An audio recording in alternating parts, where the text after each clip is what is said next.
الحمدللہ، آج آئیے آپ کو اس قاتل کے بارے میں بتاتے ہیں جس نے 100 لوگوں کو قتل کیا اور اس کی موت کے وقت کیا حالت ہوئی۔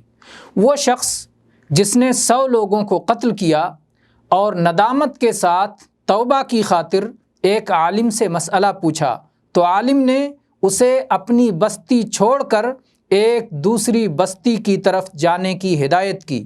غور کیجئے کہ اس کا دل ایمانی حقائق سے کس قدر معمور تھا کہ موت کا سامنا بھی اسے بستی کی طرف جانے سے مشغول نہ کر سکا۔